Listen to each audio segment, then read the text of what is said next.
the main thing that I want to do in the example today and other examples that we'll talk about is to focus on large-scale behaviors of the system and to understand those, because often even the largest scale misses something in traditional analyses.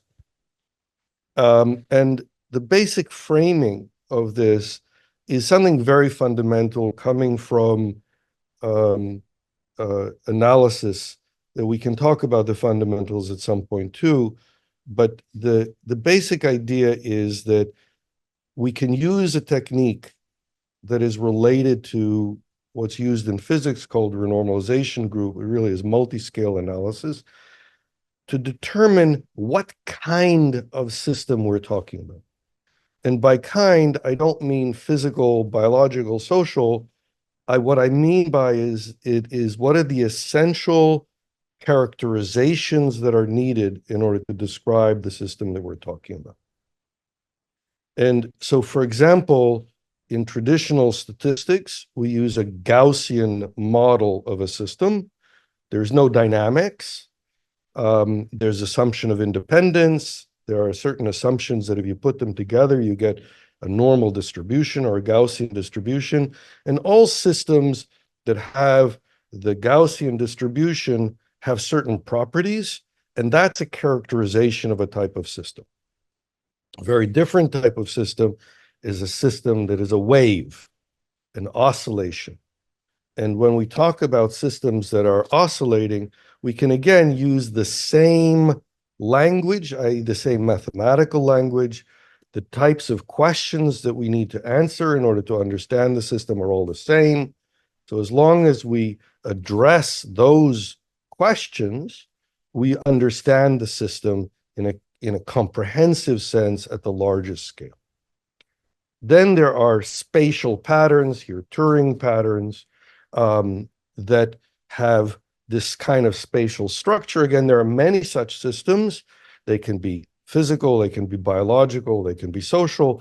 But if we understand that it's in the category of spatial patterns, then again, all we have to do is answer a certain set of questions, and we really understand that set of systems comprehensively.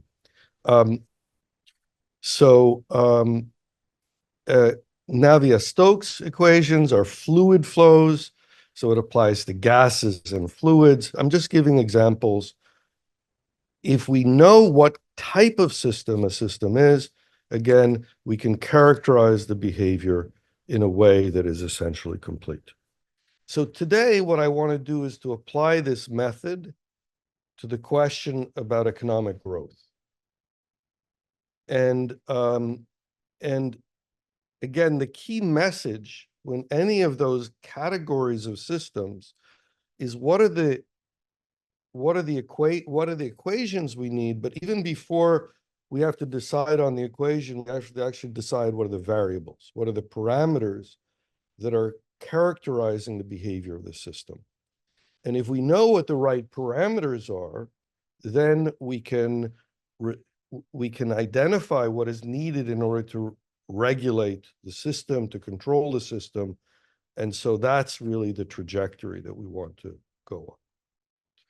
So I'm going to start again. I'm not planning to talk for very long. I'll just introduce the ideas and summarize the results. This is US GDP from 1960 to 2013, 14. I don't remember exactly what year we cut it off when we were doing this work.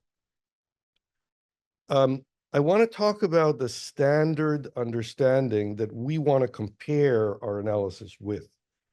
And the standard understanding is the narrative that is used according to clear statements by the Federal Reserve Bank in the US, other banks around the world, that are regulating the economic activity in order to control growth and to limit inflation so that there is an appropriate level of activity of the economy. And the idea that's behind this is that there is a natural rate of um, interest that the banks should charge, that will give rise to a sort of standard amount of effective growth, and we want to achieve that level of growth. So in the ideal circumstance, the interest rate is at this long run value. The GDP is growing at a good rate, whatever that rate is, that's the natural rate of the system. Unemployment is low and inflation is moderate, not too high. That's the idea. Now, if inflation goes up too much, we say that the economy is overheating and we'll increase interest rates in order to decrease it.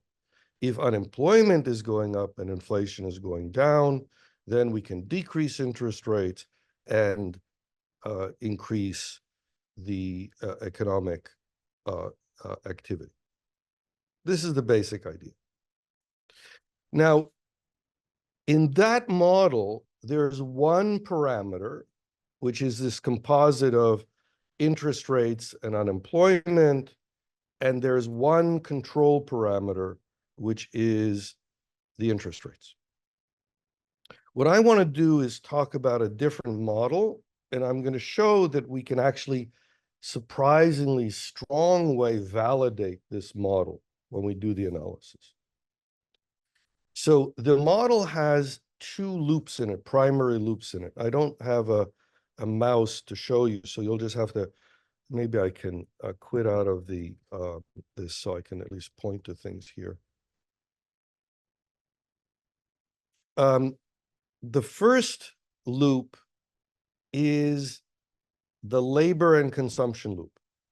People go to work, they make money, and then they use their money to buy stuff from firms. This is the activity of the economy in its traditional form.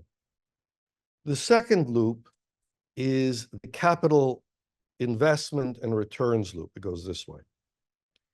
And so capital invests in the firms. That also, building the firms also has an economic activity part of it. And then there is a return to capital on the investment.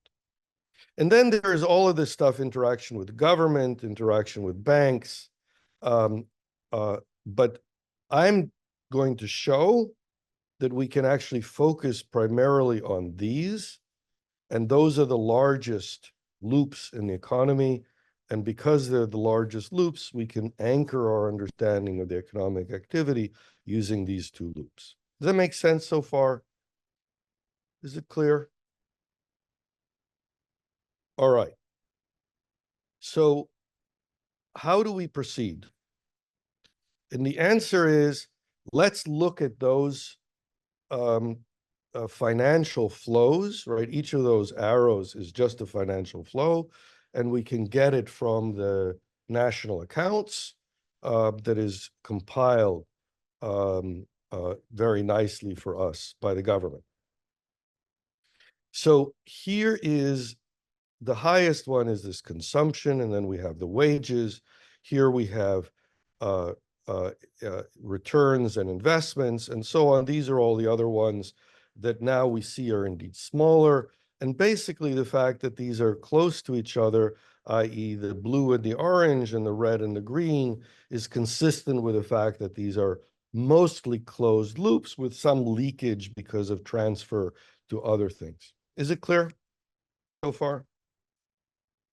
So what we want to do is now analyze the behavior of this system. We've basically decided what our parameters are. They're the value of the flow around this loop and the flow around that loop, and maybe the gaps between the two parts of the loop. So in order to see what's happening, it's easiest to remove the growth part. So we'll just normalize the whole financial activity, and we'll just plot everything divided by that. And then what we're looking at here is the fraction of all of the flows in each of these pieces of the economic picture. And now what we see indeed here is the first loop at the top, the second loop comes next, and the other ones. And again, since these are two of the largest, we're going to focus on those, and we'll look at the others in the aggregate of how they affect these loops. Now, what I want you to notice is it looks like, right, this is going down here, and then there's a change. It seems like there's a change in behavior from before 1980 to after 1980. And I want to focus on that for a moment. And to do that, it's even easier to just, now we can just take our two parameters. We feel comfortable just looking at those. And so I'm just going to plot the labor fraction of firm outlays, which is just taking the one loop divided by the sum of both loops. And here you see a very dramatic, clear indication that there is a transition in about 1985, basically in the early 80s, from the behavior that was before to the behavior that was after that. Is it clear? Now, one of the things that's really important in any analysis is to understand what are the possible regimes of behavior of the system. And what this suggests at the very first observation is that there's a change of regime of behavior. Here things are going down, here they're oscillating, something is different. So how do we figure out what's different? Well, what we can do is we can actually look at the difference between these two loops, and the difference between the two components of the two loops. So wages versus income, and investment versus returns. And if you go back here, you will see that these cross over here, right? They cross. So the red is above the green, and then they come together here. But here, right, there's a clear crossing point. Over here, the orange is below the blue. Here, the orange is above the blue. So this is the difference between these is savings and debt. And what we see is that here we have labor had a negative borrowing up until 1980. That means they were saving. And after 1980, they were in increasing debt.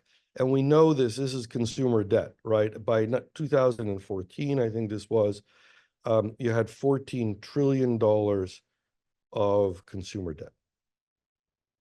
Over here, you see the flip side of this.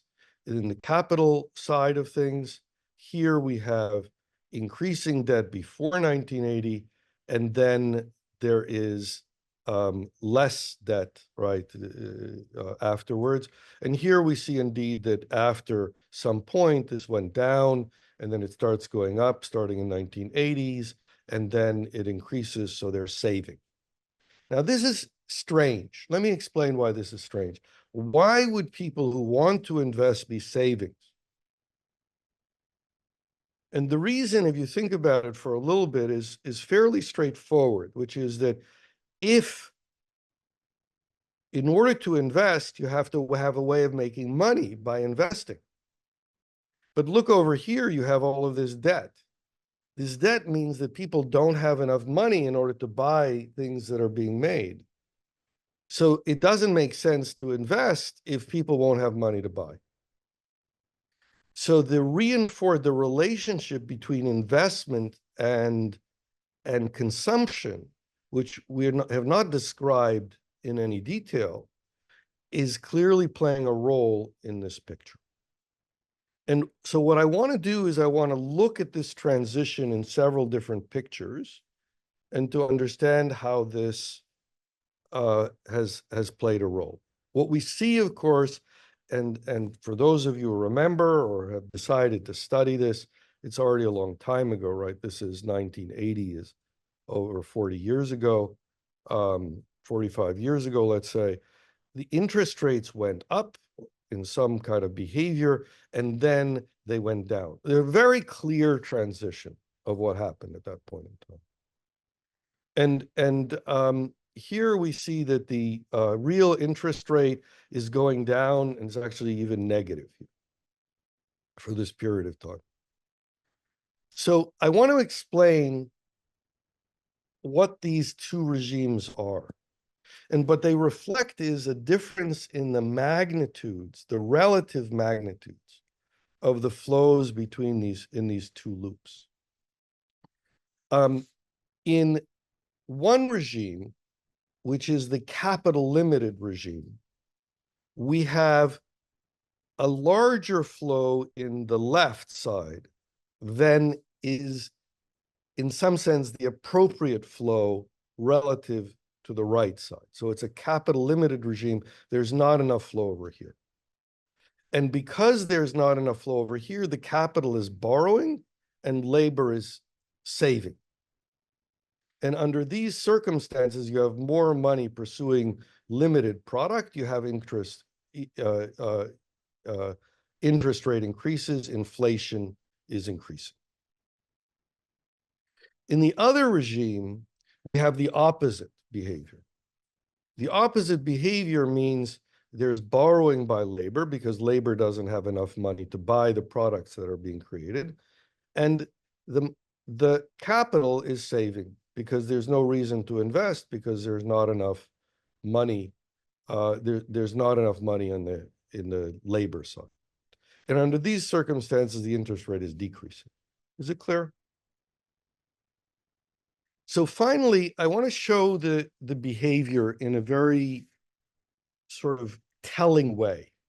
And then this is it. I want to have conversation. This is the ratio between the consumption loop and the investment loop. And what we see is that growth is an arrow that goes up in this direction. Imagine this is a highway and we want to go in this direction. This is the growth direction. What we see is that starting in 1980, which is down here, remember now I've put back into growth, so we see the growth behavior here. This is bouncing into this seeming wall. There's a limit to what is the ratio that can happen in a viable economy before there is a recession, which has to do with the ratio between the investment and the consumption. If the consumption is too low relative to the investment, then you end up with a recession. Each of these red dots is a recession. Now, notice that over a significant factor of growth, these all lie along the same line. Now, I could explain it in more detail, and I will if people ask, but what this says is that there really cannot be a third parameter in this problem.